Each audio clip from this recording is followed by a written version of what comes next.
หนังอนัตตาวิปัสสนาภาวนาหาหันยอดทำอนัตตา2 ชั่วโมงเต็มก่อนนี้นางปฏิบัติกุกรรมในเขาพร้อมกันไว้สาเยตนา3 เจ้าก่อนพุทธังที่พุทธาเจ้านั้นผู้เจมีเฮาคาไว้คาออกสาธุธรรมังที่ธรรมานาตาเจ้านั้นผู้เจมีเฮาคาไว้คาออกสังฆังยาริยาแปดเจ้านั้นผู้เจมีเฮาคาไว้คาออกต่อสืบกาเฮาติเลยดูคันธาเปิงดีพระตราสังขากรอิมาหังอัตตาภาวังพุทธัสสะปาริจาสามิกาติอันธา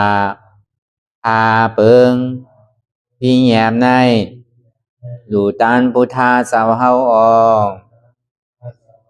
อิมาหังอัตตาภาวังธรรมัสสะปาริจาสามิกาติอันธา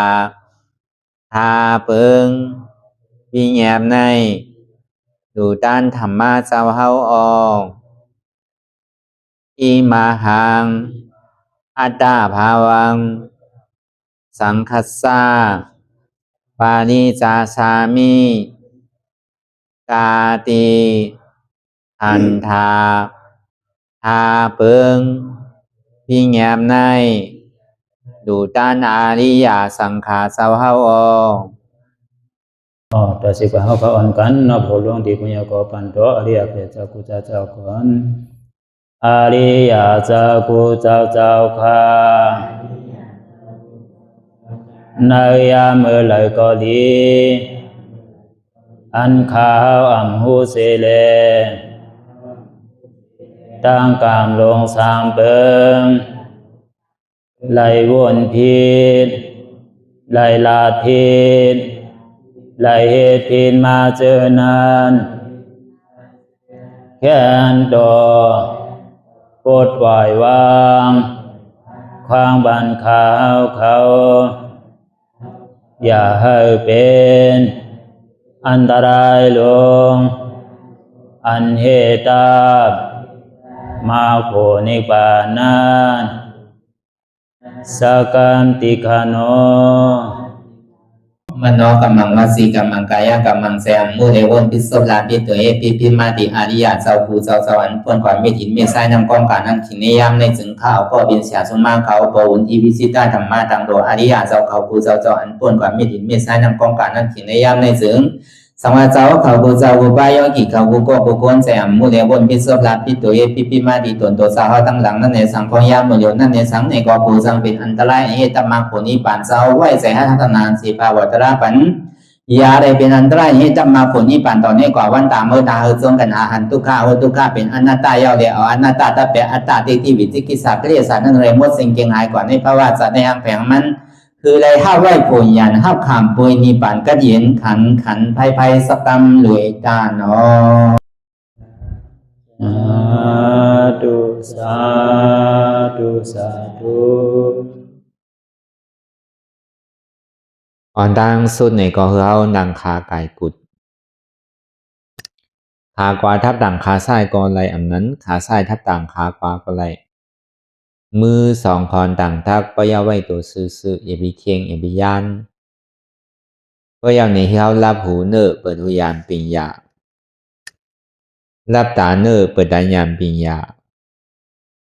อยากตัวที่มันนอวิญญาณทัดใจเตียนเฮาหูนั่นอันไรเสียนอันไหนที่มันพูดบอกเกิดขึ้นเป็นมานั่นในเกาะคือเฮาหมอวางเป็นอนัตตา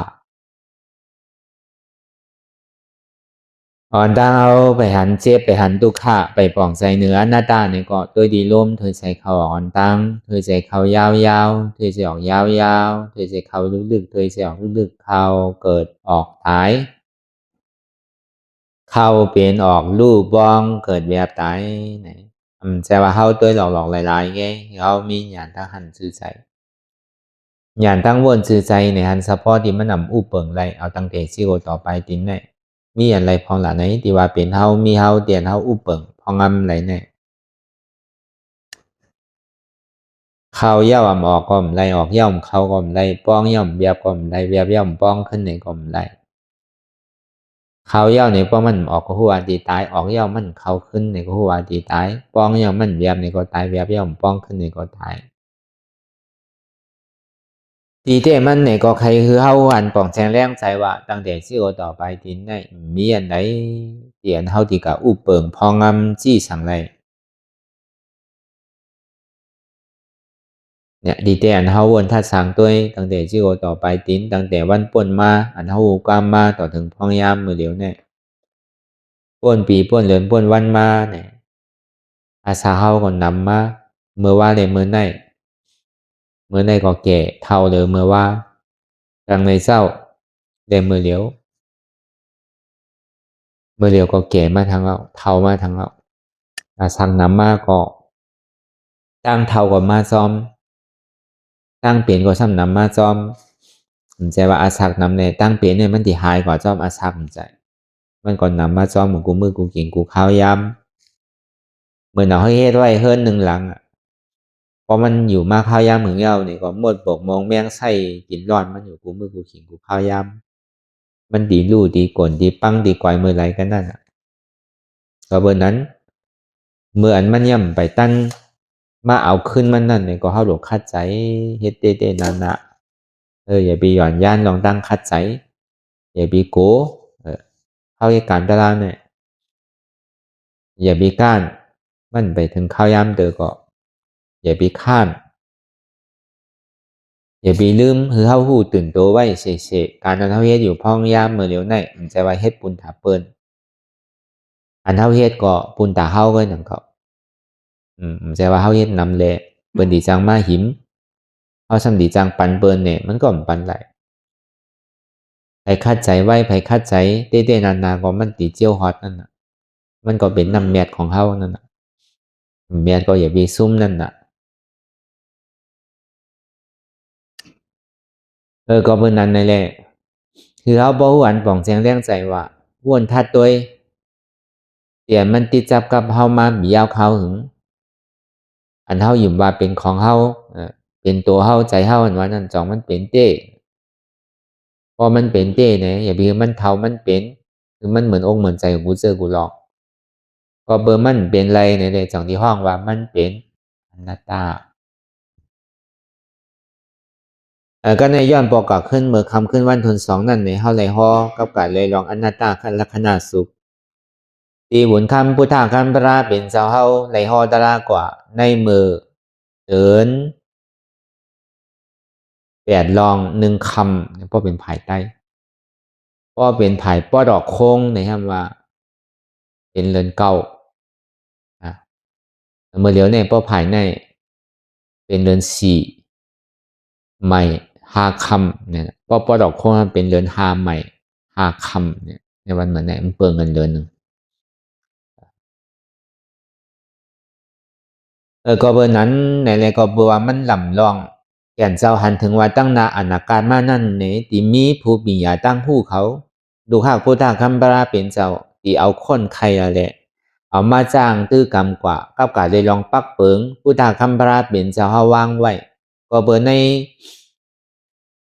สุตตานพิธรรมวินัยเนี่ยอันที่ฮอตลาทัดกันหาวันเนี่ยมันมีโดยเสียอนัตตาเนี่ย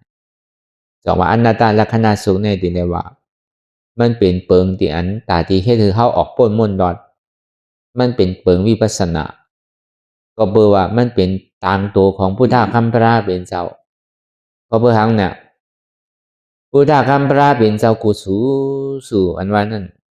เป็นเจ้าอนัตตาข้อสั่งคำสอนของพุทธคัมภราเป็นเจ้านั่นนี่ก็เป็นอนัตตา อริยะเขาเจ้านั่นก็เบอร์เลยพอจอดถึงดีเป็นกาโมฆะผ้าวฆะวิโมฆะอวิสาโมฆะนั่นในก็เบอร์คู่หันเฉพาะอนัตตาเลยจนดีพอจอดถึงกว่าก็เบอร์นั้นข้อสั่งคำสอนของธรรมะตรานั่นในก็สัพเพธัมมาอนัตตาเอโกธัมโมอนัตตาตองทำดังเสียงในมีหนึ่งเดียวอันมีหนึ่งเดียวในเป็นสังในเป็นอนัตตา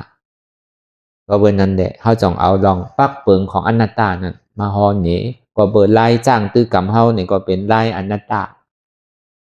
ในเตอกรรมฐานเฮากูตีในก็ไล่ชื่อว่าเป็นอนัตตานั่นนะเมื่อนังทำบ่องวันหน้าเยื่องในเนี่ยก็เฮาก็เลยใส่ชื่อว่าวัดป่าก็เบอร์มันมีป่านะเนาะมีต้นไม้ต้นตอกเฮาก็ลุ่มลาทิ้งชิมไว้อันมันองตีมันเป่าเนี่ยก็เฮาได้เลยปลูกต้นไม้ถึงบ่เป็นป่าเต้พอเข้ามาคือใจบ่กัดเย็นตัวบ่กัดเย็นเนาะเมื่อเดี๋ยวเนี่ยเปิ้นเผาเถินเผาป่าเปิ้นตัดต้นไม้ต้นตอกรู้อันนี้ก็เฮารักษาต้นไม้ไว้อย่าไปย่าอย่าไปเกาอย่าไปพันมันมียังเฮาหรือไรปลูกมันน่ะเพราะเปิ้นไม้อยู่กึ่งตันคือเฮาบ่ได้ห้องชื่อว่าวัดป่าเพิ่นเฮาว่าอนัตตาตระจองนั่นน่ะความหมายตระบอกว่าป่านั่นน่ะวัดป่านั่นน่ะเมื่อหนังที่ศาสตร์กุณซัมอนัตตาวิปัสสนาตยาเยกตาเพราะเหมือนหนังที่วัดอนัตตาตะคิเรียกนั่นนี่ก็อนัตตาวิปัสสนากรรมฐานจองใต้บอกเป็นความหมายถึง3ทีเนี่ยมันเป็นห้วยเป็นเถินเป็นร้อยไว้หนังเก่าที่ตะคิเรียกก็ก้อยกากำน้ำมันเป็นรอยหินรอยผามันเหมือนหนังรอยที่ไหนเนี่ยมันเป็นดินหลีน้ำหลีต้นไม้ต้นตอกก็เฮาถูกดีทิ้งชิมไว้ถูกดีปลูกไว้มีที่ใดมันห่างนี่ก็เฮาดูเอามาปลูกคือบ่เป็นวัดป่าเต้ๆพอเฮาเข้ามานี่ก็เสียงนกเสียงหนูเสียงนกฮ้องเนี่ยบ่กัดเย็นเซอสากว่าก็เพราะเฮาอยู่ในวันในเมืองในเสียงโดดเสียงกามันนำเสียงซูซีซุกซากเสียงหล่าเสียงเทงกันมันนำน่ะมันเฮ็ดให้อัตตานี่มันใหญ่พอเข้ามาในที่อองตีวัดป่าเฮานี่ถึงบ่กัดเย็นสีๆไว้เด้อเสียยินเสียงนกเสียงนกฮ้องได้ก็มันก็เฮ็ดให้เฮากัดเย็นมันหาอะไรยับน่ะตานทิ้งซิมสภาวะทิ้งซิมป่าไม้ป่าเถินทิ้งซิมต้นไม้ต้นเถินนั่นอันนี้ก็มันเป็นลองตั้งเสื้อใจให้ถือก้าวใจเฮานั้นกัดเย็นกว่าอันหนึ่งจองที่ว่าเฮาก็ใส่ชื่อว่าวัดป่าอนัตตวิปัสสนากรรมฐานนี่บอกว่าการจ้างตื้อกรรมเอาการเฮ็ดการตราเนี่ยการมี2การเฮ็ดสมถะและวิปัสสนาก้อยกาเปิงเฮาเนี่ยมันเป็นเรียนเข้าสู่วิปัสสนากรรมสื่อก้อยกาก็เปิงอิงเลยเสปัญญาศีลสมาธินังเก่าก้อยกาเป็นปัญญาอ่อนโหก็เบิ่นนั้นแหละก็เบิ่งมันเป็นเปิงพุทธคัมภาระเป็นเจ้าเฮาไล่ฮ้อไล่สั่งไล่สอนไว้ปันเจ้าว่ากี่หาเจ้าเขาต่อถึงบ่ฮอดกว่าถึงดีเป็นอาราธาโภเมื่อหนังเจ้าก็รัญญาเมื่อเรือน8ลอง1คำเมื่อเรียน8ม้วนเนี่ยมันเจ้าไรเป็นโซดาบันก็เนี่ยพอถึงเรือน8ลอง1คำมาเนี่ยซ้ำมันเจ้าเนี่ยตกเป็น3มากกำเหลียวกัน3มาก3โภก็เลยถอมอนัตตาลักขณะสุขยาวเนี่ยก็เปิดอนัตตาลักขณะสุขเนี่ยมันเป็นร่อนแก่นตราเปิดห้องมันเป็นปรมัตถะมันดึงว่าซื่อๆกำเดียวมันว่าซื่อๆว่าในยุคนามขันธาที่อันมันหันไรเตะผู้ไรเตะปองแจงแรงใจไรเตะช่ำเป็นอนัตตาอันมันหันอยู่นั่นมันเป็นอนัตตาเพราะเบอร์นั้นแหละพระเป็นเจ้าฮอเย้าในเกาะเจ้ากรณียานั้นตกเป็นสัตตกามีมรรคสัตตกามีโภอนาคามีมรรคอนาคามีโภอราธามรรคอราธาโภตกเป็นเจ้ายหันตาเมื่อเหลือน6 โมนนั่นเป็นวันพุทธะเจ้าเมื่อเหลือน8 โมนนั่นเป็นวันธรรมะเจ้าเมื่อเหลือน8ลอง1คำนี่เป็นวันสังขารก็ในยาตนาแก้วเมีย3เปิง3ป้าเนี่ยเต็มทนเย้าเนี่ยนะเมื่อเหลือน8ลอง1คำก็ในถึงมาเมื่อเหลือน8ลอง2คำในแก่นเจ้าจะดีเอาขึ้นอนัตตาลักขณะสุขนั้นมาฮอทั้ง พอเบอร์เจ้าทั้งสี่ป้าเนี่ยเมื่อเลือน8ลองหนึ่งคำเจ้าก็รัญญาเป็นยาห้านตาเจ้าว่าป้าทำตกเป็นซ่อตาปานเจ้าพัทยาเจ้ามหานามเจ้าอัศจีเขาในไปเป็นชังเตอตึกเป็นแกมเป็นร่องอยู่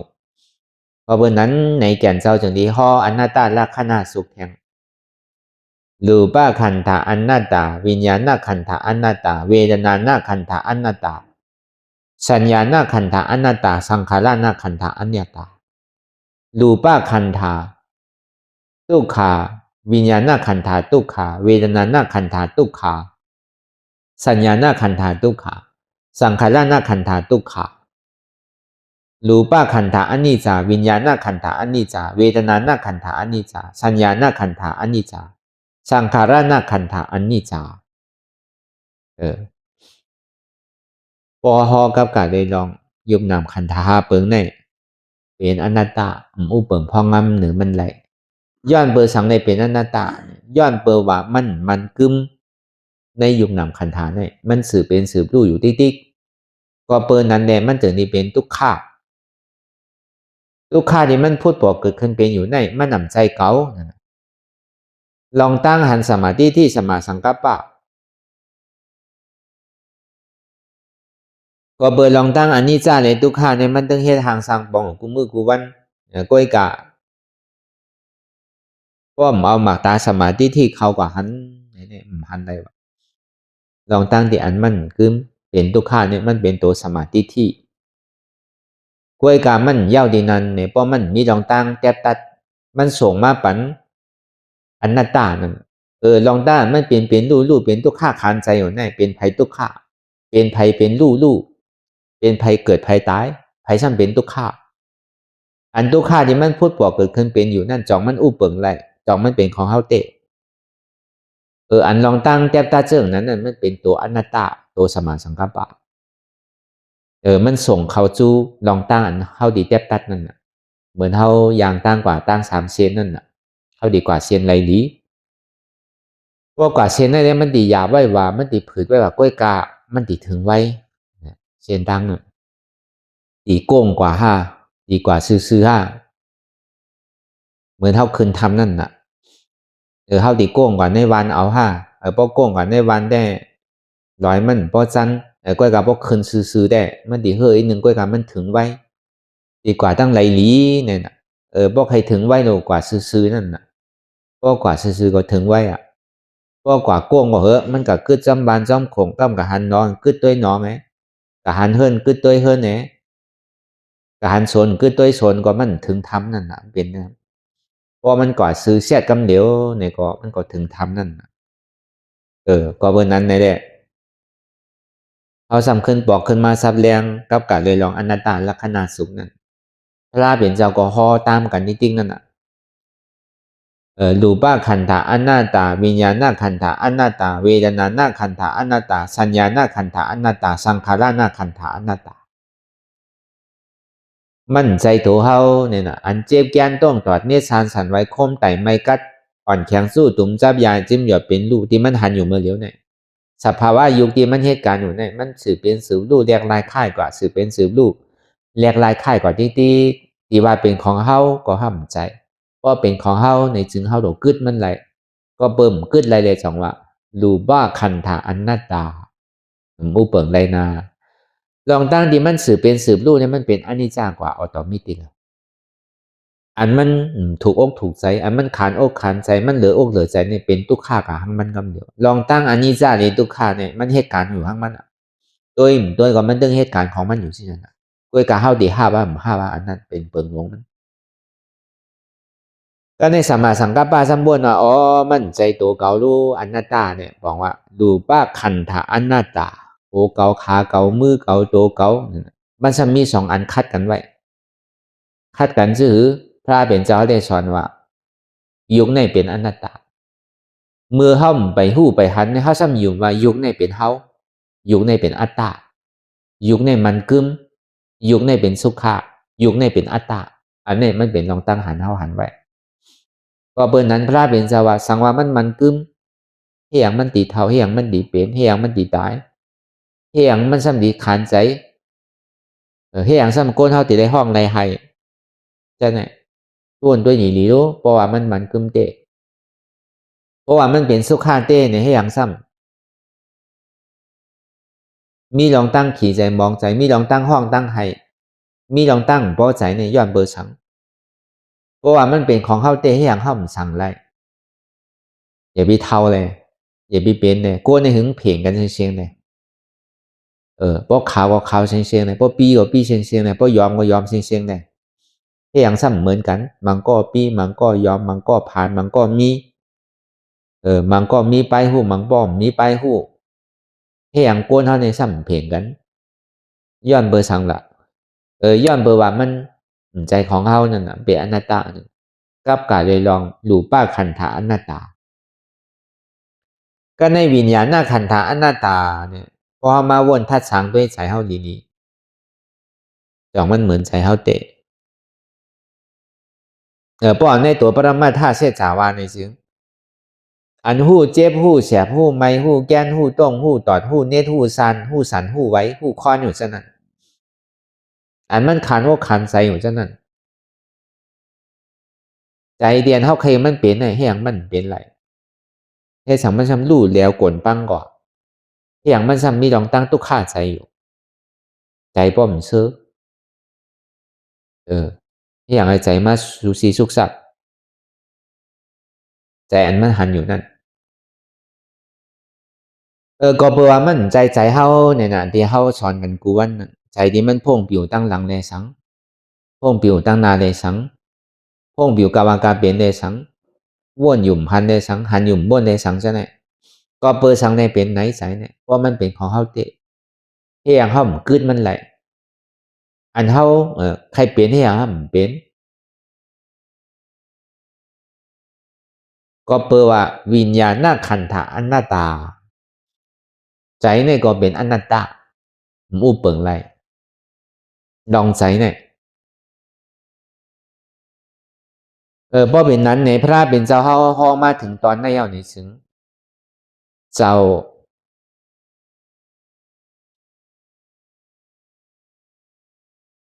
ว่าป้านั่นน่ะคืนเป็นสามมักสามผูกกำเดียวกันก็เบอร์เลยเป็นช่อดาปานไม่อ่อนตั้งเขาลูกคืนเป็นสัตกามีมักสัตกามีโผอนาคามีมักอนาคามีโผอาราธามักอาราธาโผเป็นยาห้านตากว่าเมื่อเลินเปลี่ยนลองสองคำด้วยลองใสแค่เนี่ยก็กับพอด้วยลองใสในลองตัวลองวีเดนะลองสัญญาลองสังขารมันตื่นมาทีนั้นเสียงจะมาด้วยใจอันเดียวขันฐานนี้มันมาจู่ทีนั้นทีเดียวใจปึงอิงอันหนึ่งอันเดียวแหละว่าเป็นตะล่ามใจหนังเขาเมื่อหนังเจ้าก็รัญญานั่นเนี่ยก็เปิดพอมันหนังมันเจ็บตัวก็เดียวน่ะมันตั้นถึงใจอ่ะมันตั้นถึงเวทนามันตั้นถึงสัญญามันตั้นถึงสังขารสังอ่ะพอมันหนังเอาเจ็บขามันกัดเจ็บไว้ที่ขาเสียงนั่นน่ะที่เปมัน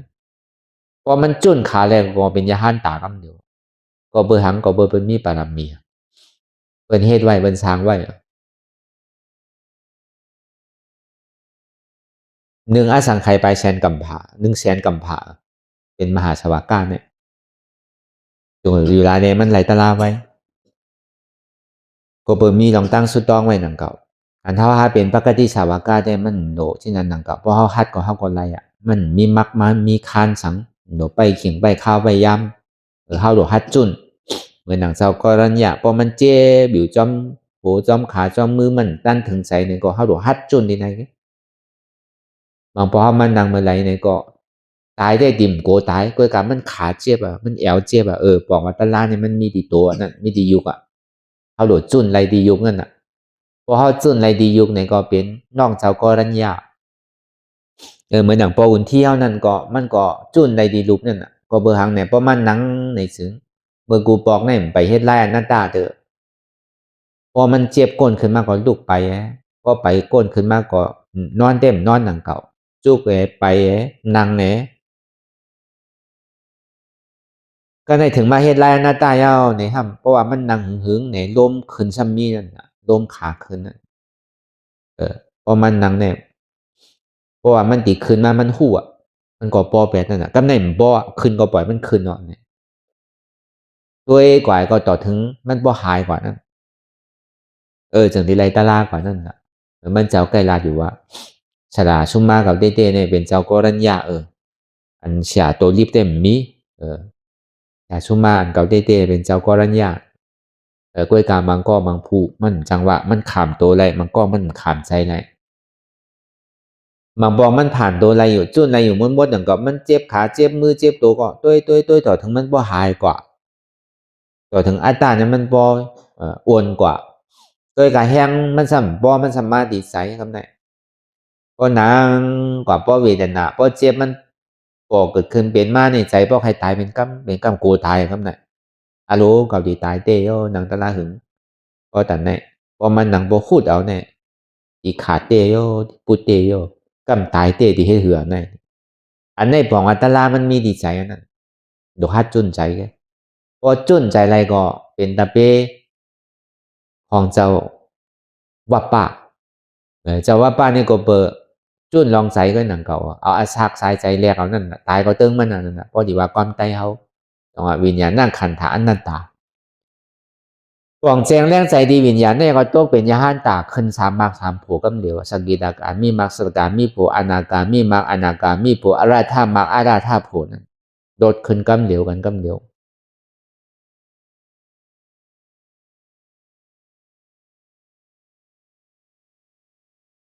ก็ในเจ้าปัทยาในชั้นตัวเป็นช่อตาปานเมื่อใดถอนตลาดเช่นนั้นมันเขาจำใจว่ากึ่งกลางขึ้นกำเหลียวกันนุ๊กป้อมเป็นเช่นนั้นเท่ามาทัดสางตัวเนี่ยพอฮอนนาตาลักษณะสุขาวันนั่นพวกเขาเจ้าเป็นยาหันตามหมดในพระเป็นเจ้าสัมดิห่อมันไผ่อันนี้ก็อันเขาเห็นปริยัตินั่นต้องเอามาบนได้ยังไงพอมันหอจอดถึงการมันสุดยาวแน่ๆที่จะเอาห่อมันไผ่ละก็เบิกการเขาย่ำใบเย้าเดินเนี่ยพระเป็นเจ้าจึงที่ห่อทัดกันอยู่5 วันนั่นอันนี้ก็สัมดิวนของเขาก็เบิกมันเป็นลองเต้นเพราะว่ามังผู้มังอากาศถ้ากาถาสัมมาตั้งแต่พระเป็นเจ้าเขาห่อธรรมะเชษจานี่เขาบอกเป็นอริยามดยาวพระเป็นเจ้าห่อตลาทั้งวันหนึ่งเขาว่าตกเป็นยาหันตามดยาวเพราะเป็นนางอันทั้ง4 วันนั่นนู้พระเป็นเจ้าซ้ำห่อบันไพล่ะคนที่มันไหลตลากว่ายาวในซึ้งในมันโลห่ออย่างนั้นที่ห่อบันไพล่ะแล้วก็พอดีว่าเต้เมื่อเดือน8 ม้วนในยังอ่านถึงผีเขาสางเขาตลาดนั่นก็เบอว่ามันไปถึงน้ำถึงตัวก็เบอผีสางเขานั่นพระเป็นเจ้าก่อมจังห่อนั่นก็ลองตั้งเจ็บตั้งไม้นั่นตั้งเท่าอันวันนั่นพ่อก็ขำปองใจวันนั่นผีนั่นพ่อเมื่อเดือน8 ม้วนนั่นพอดีว่าอยู่ดีกินหวานเป็นย่อกลับมือหนาเข้าว่ากันเมื่อเดียวนี่มีหูก็หนกมีตาก็โมมีเขียวก็วางมีเนื้อมีหังก็เหี่ยวลูกหยาบนั่งหยาบไปหยาบเกี้ยวก็หยาบเป็นย่อกาตั้งเจ็บตั้งไม่ผีมันมีย่อกาเมืองสางก็ซ้ำมีนังเขาโพงยาก็มีเสียงเขาพักก็มีก็เบอร์เขากินติบกินกู้โซนั่นน่ะเขาเลยเฮ็ดไว้เนี่ยก็มันมีไว้อะโลกาซื้อกับคายโลกากล้ากับคายเมืองผีเมืองสังก็ดีกับห่อที่นั่นเขาปองว่ะอยู่หลายพระเป็นเจ้าเขาก็ห่อกับการได้ลองจาติจารามาลานาไงแผดที่ย่ำห่อในธรรมะเสจานั้นก็เบอร์ยังงานถึงผีเขาอ่ะก็ดีว่าเท่าเนี่ยก็เท่าตามอาชาได้หนาผีในช้างเนี่ยเท่าเหมือนก้นเท่ามีว่ะหูหนกตาโมเขียววางเนื้อนังเหี่ยวคนหัวหอกมีว่ะอาชางนั่นพอตัวเนี่ยเหมือนกันหมดว่ะโดยเสียอาชากได้ว่ะอาชากเท่าเนี่ยก็มันเปี้ยในผังหางนั่นก็ว่าเท้าย่าหูหอกเท้าย่านังเหี่ยวเท้าเอาตาโมเท้าเอาเขียววางเท้าย่าหูหนกเนี่ยก็มันเปี้ยเนี่ยว่ะมันเท่าตามอาชากมันแค่หนึ่งก็ผีเขานั่นพอจำดีตายมาเนี่ยเงาคือเขานั่นไกวๆว่ายลงว่ะก็ในเหอตีคิงเล่เขานั่นออกเหอมากว่ะเขาจึงดีคู่ว่าอาชากจำดีสุดมันก็กลมหูเดี๋ยวนี้มีขุนผีมาลาดว่าอาชากเมื่อในดีสุดเนี่ยก็สังวาไรปอก่อนในเมืองคงกังเฮาปั่นสู้ย้อนสู้คือเมื่อไรฮอจอดถึงขึ้นเกิดกับเป็นก้นขึ้นนาเนี่ยว่ะโพ ราะเป็นโกนยาวในนะคือขึ้นดิปอกขึ้นมาในเมืองผีเขาในให้ตั้งดีนำหน้าว่ะคือมีศีลมีธรรมว่ะคือหมอให้ตั้งดีนำหน้าเขาถึงได้มาทบกันทั้งเนี่ยว่ะเขาก็ปั้นกันยินในสนนันตบุญนั่นที่สาราสุธรรมานั่นก็สัมปันแห้งกันว่ะพอดีห่อกับกาได้ลองย่อกาตั้งเป็นกับกาได้ลองตั้งเท่าในเขาสัมปองนั่งเก่าพอเป็นนางพ่อห่อตลาซึ่งนั้นในก้นก็สัมปองว่ะพ่อบาลองเท่าลองเปลี่ยนลองเจ็บเนี่ยอยู่ลายเจ้าก็รัญญาเจ้าปัญจวัคคีย์เจ้าเขาก็ข่มปองเสียงนั่นน่ะอยู่ลายเจ้าก็รัญญานั่นมันตกเป็นช่อดาบานก็เนี่ยก็เปิดมันไปฮอดจอดถึงดีเป็นยาหันตาเลยก็เปิดตลาดธรรมะเสียจานนั่นมันยังอ่านถึงผีได้ช้างกำนำโกนในตัวเต้ป่องเข้าใจกับก็เลี้ยวก็เป็นเจ้าก็รัญญานั่นถึงเมื่อเดินอันเท่าวามานั่นน่ะถึงเมื่อเดิน8ลอง1คำต่อถึง5คำนั่นพระเป็นเจ้าเฮาถึงที่ห่ออนัตตาลักษณะสุขนั่นว่ากับกาเลยลองยุบนำคันธะตัวเฮาเนี่ยมันมีลองตั้งเจ็บแกนตรงตอนนี้ชันใส่เฮาเนี่ยมันมีอันหูลองตั้งเจ็บแกนตรงตอนนี้ชันใจห้าบนั่นเป็นใจเวทนาเนี่ยมันห้าบเอาเจ็บแกนตรงตอนนี้ชันอันเจ็บแกนตรงตอนนี้ชันมันมากำไหลเนี่ยก็ต้องไว้ตีอันเก่าตีเหลียวบางปอมันนังกับเจ็บตีเก่าตีเหลียวนั่นอ่ะเป็นสัญญาณขันธะก็ในเจ็บตีมันมีลองตั้งสืบเป็นสืบรูปแรกลายค่ายกว่านั่นเป็นสังขาระในยุควิญญาณเวทนาป้อมเป็นก้นสัมพันธ์อะไรวะเนี่ยตีกับห้อนี่ผีก็พิมพ์ปองใจวะอันเจ็บแกนตรงตอนนี้ชันมีวะผีเนี่ยอันหูเจ็บแกนตรงตอนนี้ชันก็มีวะอันห้าบอลเจ็บแกนตรงตอนนี้ชันก็มีวะอันกัดต้องเจ็บแกนตรงตอนนี้ชันก็มีวะอันเจ็บแกนตรงตอนนี้ชันที่มันค่ายกับก็มหันวะผีได้ช้างเนี่ยก็เบอร์นั้นอ่ะพอดีกับห้อนี้ผีช้างก็พาปองใจวะก็เบอร์นั้นแหละยังอ่านของพุทธะคัมภีร์เป็นเจ้าเฮาในเมื่อเดินลอง8ลอง1คำต่อถึง5คำในก็เบอร์ยังอ่านถึงเจ้าปัญจวัคคีย์5เจ้าปกติมาวนถ้าช้างตัวเนี่ยอันเฮามาให้การตลาเมื่อพ่องย่ามเมื่อเหลียวเนี่ยกามเฮาหลีผีเขายังคอยเฮาช้างเขายังคอยปกติว่าลองตุกข้านี่เขาข่มปองล่ะที่ให้ถือข่มมีรู้ตุกข้าเนี่ยเขาเปี่ยวน่ะมีการสุขาเป็นห้องว่าเป็นกามขาวกันน่ะเป็นเมืองสุกดีนั่นน่ะมีเจ็บมีไม่มีใครมีหนาวดีกะก้ากะใครก็หนูไม่ใช่เป็นโค้ดในซ้ำหนูเลยเฮ็ดรู้หนูเลยมีลูกมีเมียหนูเลยเลี้ยงลูกเลี้ยงเมียเมืองผีนั่นก็มีอยู่นังเก่าลูกนั่นพอเกิดมากก็ใหญ่แล้วนะมันจะเป็นลูกอ่อนนู้หนูเลยเลี้ยงนมหนูเลยป้อนข้าวพอใหญ่มากเนี่ยก็หู้กินห้างไผ่ห้างมัน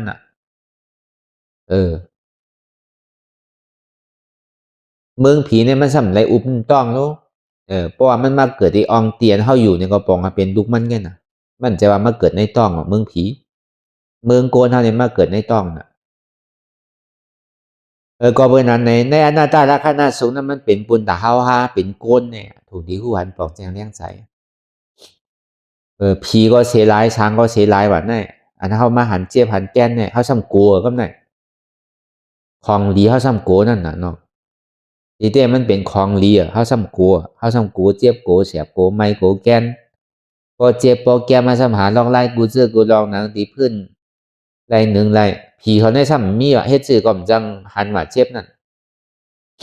ก็เบอร์เขาขำจำป่วยลองตั้งสุขาเปิงหนึ่งเปิงเลี้ยวกันตุกข้านี่เป็นคือเขาย่ำหู้ก่อนอันเจ็บอันเสียบอันไม้นี่เป็นคือเขากลมหู้มันดีควายแน่เป็นก้นเนี่ยก็เบอร์นั้นเนี่ยโกนเท่าในเขาก็สำหนดได้คัดใจหนังเก่าของดีเนี่ยมันมีในเมืองโกนเนี่ยเขาหลอกคัดใจเอาเฮไรหาเฮไรอย่าไปโกอันเจ็บอันตุกข้าเนี่ยป้อมมีเจ็บมีตุกข้าเนี่ยดีโกเดี๋ยวเอาสังเฮตลาน่ะจงว่าป้อมหันตุกข้าก็หันตลานั่นน่ะหันเจ็บก็หันตลานั่นน่ะป้อมหันตลาก็ติ่มหันพลานั่นน่ะก็เปิดเฮาไม่ให้การตลาเนี่ยก็เปิดขยันตลาลูกพอเจ็บมาเนี่ยทำกลัวก็ที่ให้ถือละเขาห้องมันเนี่ยเขาหนังรับตาเลยหามันนะครับเนี่ยหาห้องมันนั่นหนังรับตาตัวไปมันมานั่น พอมันมาเยาเนี่ยเจ็บก้นขึ้นมาเยาเนี่ยเขาซ้ำกลัวครับเนี่ยเอาเมื่อซ้ำห้องก็มาอย่างละเก่ามาเมื่อซ้ำกลัวเขามันซ้ำใครโคใส่เขาหนังเก่าเจ้าทุกข้านะเอาห้องมันมาดูมันมา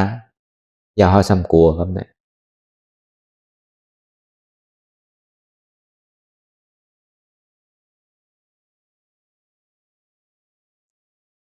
ป้อมมีเจ็บกว่ามันจังสืบยางตั้งกว่าอะไรนั่นน่ะเหมือนเขาหอกการนั่นน่ะ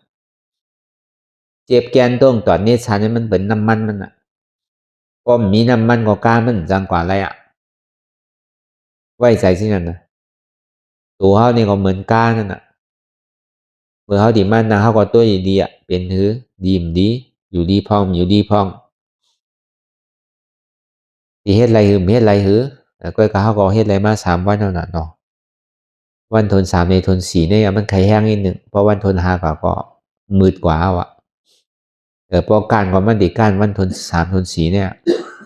พอมันผ่านวันทน3ทน4แล้วก็มันกว่าง่ายๆลมๆอ่ะอย่าไปห้างไว้แล้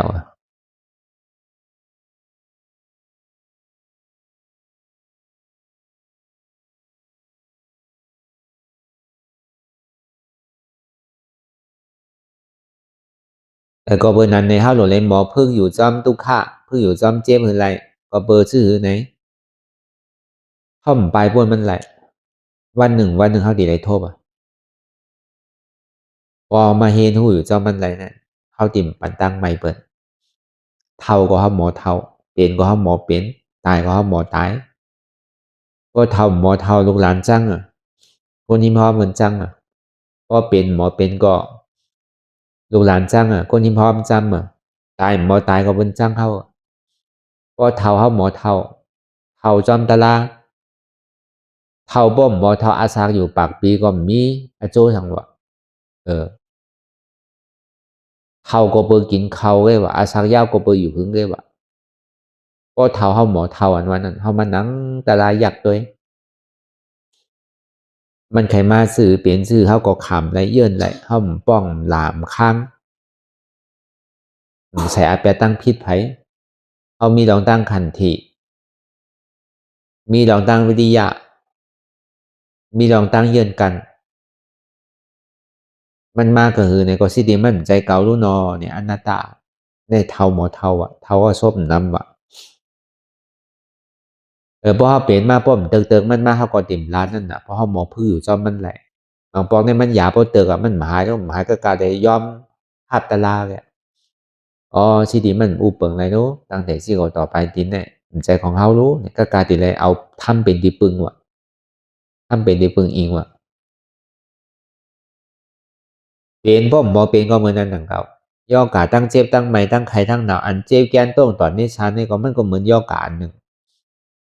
วันหนึ่งเศร้าๆมาพอมันเปลี่ยนมานี่สิเฮาหายากูเจอกูตีกูตั้งเพื่อก็หาจื้อก็หายก็กลายติเลยเอาตะลาเข้ามายาให้หนังเก่า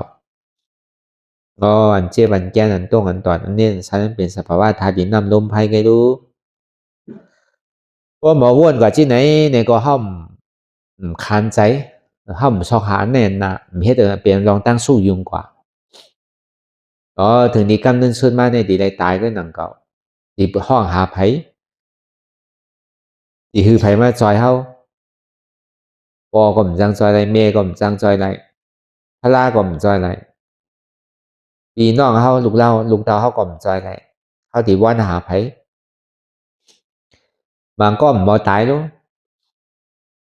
ลูกเก่าไปเป้ตัวเด้อก็มไปใครตายเตอก็มไปหันหน้าลูก็มไปใครตายเตอหน้าเขาไปเย้าเด้อก็มไปใครตายเตอก็มีน่ะก็มใครตายที่ซี่หยงเนี่ยเขาใครตายที่เฮิรนเนี่ยก็มใครตายเมืองไทยเนี่ยก็ใครตายเมืองเฮาเนี่ยก็มใครตายเมืองเฮาเนี่ยเมืองเฮาทุกข้าน่ะเขาที่ก็ตายในเมืองขึ้นใหญ่ไม่สูงนั่นนี่ที่ไหนก็มีคนเฮาก็มีหลาย300,000เปิงตั้งหันเหมือนกันก็ในพวกเฮาหมอตายเนี่ยเหมือนเฮามาพึกตายมือเดียวน่ะเติมตายก็ตายนางตลาตายได้มีหนังเก่าเยอะนะที่มาล้านหน้าเนี่ยมันจังเอาอ่ะเนี่ยเฮานางตลาเนี่ย อันเท่าวนเจ็บยอมหับเจ็บวางเจ็บเป็นอนัตตาหันทุกขาหูทุกขาหับทุกขาวางทุกขาเป็นอนัตตามือเขาตึกเฮตลายอยู่เนี่ยถึงที่อาสาเขาที่สุดอะทางหนึ่งมินิได้สัง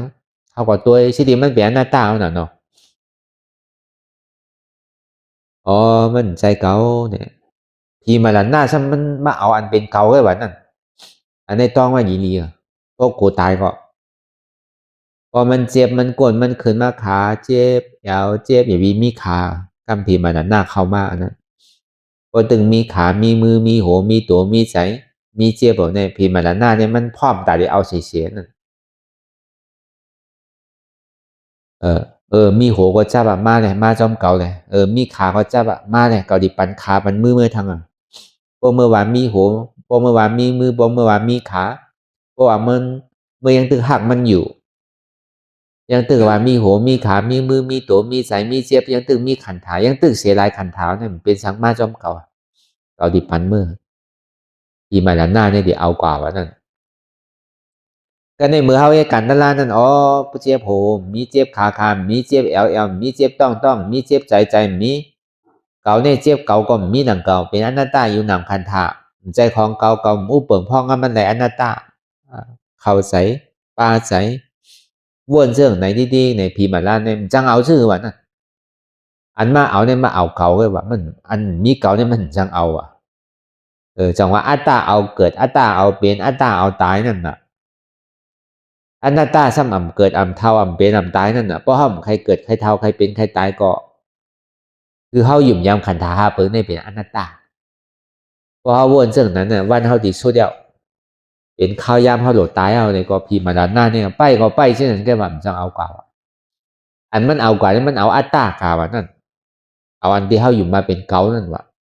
เพราะเฮาวนมันอ๋อสิดีมันใจมันก็กลมจังเอาดีไรนั่นเก่าสิดีมันมีสังก็ดีเอากว่าให้ยังล่ะสุกซากมาหลายเนี่ยอีกตื้อดันไรกว่าอ่ะ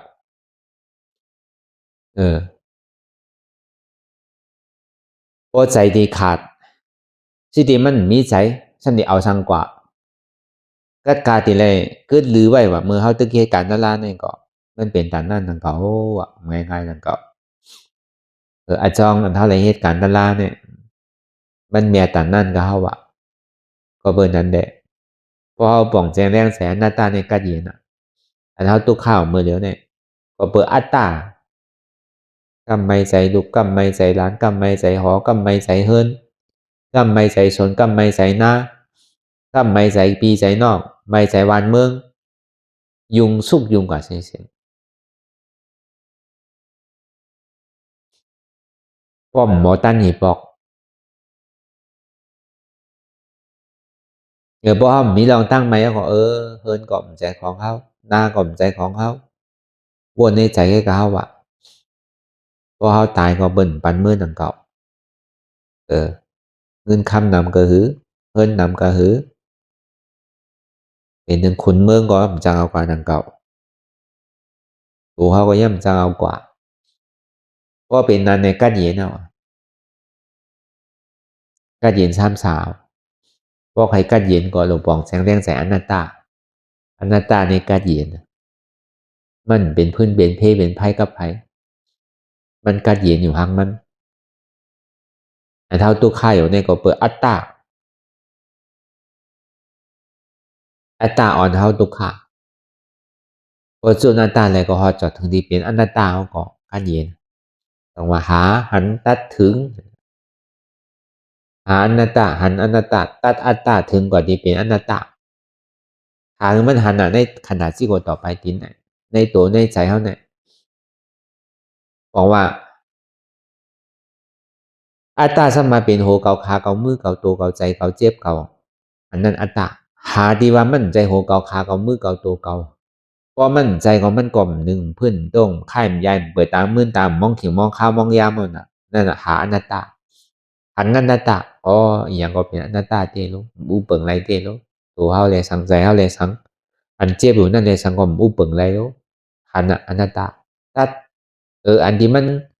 หาลอกไล่กูซื้อกูลองเลยที่เอามาเป็นของมันคือไรนั่นเป็นอัตตาลงในอัตตานี่มันสอดส่วนอยู่กูขิงกูข้าวยามลงใน มันเฮฮับตาไว้กูเข่งกูข้าวยามบุญในเกาหลกกวายแป๊บนั่นไรในอัตตาเนี่ยเกาดิ่มจอมเดียวอะต่อในกว่าเอาจอมใจมันมาเนี่ยมันพูดกระหือเอาจอมลูกจอมไปจอมน้ำจอมนอนมันนั่นจอมอุบจอมลานมันนั่นก็เบอร์ก็จอมมันติ๊กติ๊กกันในเกาดิคัดมันโดยรู้ดิเวนหือพอเลี้ยงอัตตาอะไรมาหน้าเนี่ยแม่เลี้ยงปลาล่อผ้าเนี่ยเกาดิคัดโดยรู้ดิเวนหือพอมันคัดมันแล้วเนี่ยก็ป้นมันนั่นน่ะป้อมคัดมันอะไรก็การอะไรเป็นคามันดีๆอันนี้ก็วนตัวดีๆอันได้คำขึ้นมาเหมือนได้เขาก็มาว่ากับการเลยลองซับเลี้ยงลองอนัตตาวิปัสสนาในขอสั่งคำสอนเปิงของพุทธคำราเป็นเจ้าเฮาตีได้ห่อปัญจวัคคีย์5 เจ้าอันเฮาเลยเอามาจ้างต่อถึงพ้องยามมือเหลียวในก็ตีได้ซับเลี้ยงกว่านั่นในก็ผู้กว่าตีปองมันว่ามันดูตีไหลมาพระสำห่อมือไหลก็ไหลซ้ำไหลถอมตะละก็ไหลถอมก็ยาไผซ้ำเป็นสังกว่าซ้ำโตเป็นสังกว่าโตเป็นอริยะจั่นไหลศาสนาศักดิ์ศรีไม่ดีไรเนี่ยก็เขาก็ได้ทราบแรงอธิบายกว่าปุณตะก้นไปหูไปหันได้สังปุณตะอันเท่าไรเห็นปริยัติมานั่นเนี่ยก็คือเขาขึ้นมือคุกใจไรตัวใจห้ามใจเป็นน้ำเป็นเต้มเต้เนี่ยก็ต่อถึงพ่อห้าบไรนั่นนะเนาะมันมีเต้มมีเต้เนี่ยก็เบอร์มันมีเต้นั่นน่ะจากที่มันรัดเนี่ยก็เบอร์นั้นในแหละก็คือเขาป้อปองแจงแรงใจอันใดเชียนอันที่มันพูดบอกเกิดขึ้นเป็นมามันมาตีตัวก็คือเขาฮัดจุนตัวมาดีใส่ฮัดจุนใส่มาดีเจ็บก็ฮัดจุนเจ็บฝาลองตั้งพิษเบิร์นเนี่ยก็อย่าไปกะหันตั้งพิษเบิร์นหันตั้งพิษเจ้าเก่าน้ำในก็คือเขาวนยาวๆเขายาวหึงอย่าไปว่าไพ่อย่าไปว่าเทิงนะอันหันเลยสังอันวนเลยสังหึงพอเพียงเพียงกันวนต่อถึงเจ็บนั่นพอสุดวนต่อถึงทุกขาพอสุดตัดต่อถึงอัตตาพอโตพูดขาดกว่าอะไรที่มันพูดบอกเกิดขึ้นเป็นมานั่นคือเขาพอหมอวนวางแตบตัดเป็นอนัตตาสัพพอไหน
ลองตั้งอันเป็นอยู่กุเซอกุยาย้ายข้องคำไว้ที่ใส่หูถอดถอนออกที่ใส่หูมันออกเสียงก่อนสภาวะอะไรก็ดีลองตั้งอะไรก็ดีอันเกิดขึ้นมาที่อยู่ตัวที่ใส่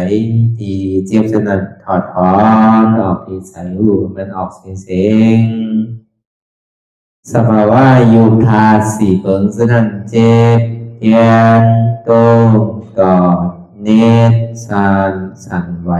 โคมไต่ไม่กัดอ่อนแข็งสู้ตุนทรัพยายจึงอยากเป็นดูสภาวะยุทธาสีเปิงสนัดตีหนังทาดกว่าผู้ทรัพย์ตีอัตตากว่ายึดว่ามีโตมีใสมีเจ็บสนัดเอาบ่วางเป็นอนัตตาไหลลองแสนพ่องปิวอยู่อันเฮาว่นลึกว่นเลยอยู่เป็นเดิมเป็นลาวอยู่ซึ่งในสาวถอดถอนออกตีใส่หูมันออกเสียงก่อนยอมกึดยอมออกยอมลงอันเฮ็ดให้เฮายินดียินให้เสื่อมอารมณ์เสื่อมถึงใสถึงคอไว้ตีมันยืดไว้ตีมันเป็นทุกขานั้นควรปล่อยวางออกที่ใส่หูมันออกเสียงก่อนลองเสื้อเป็นทุกข้าเลยลองย้อนถึงใสหลายๆอย่างมันเกิดขึ้นมาตีตัวตีใสตีเจียบสนั่นควรวางย่อเสียงก่อนก่อยค่ายย้ายลายหนึ่งพื้น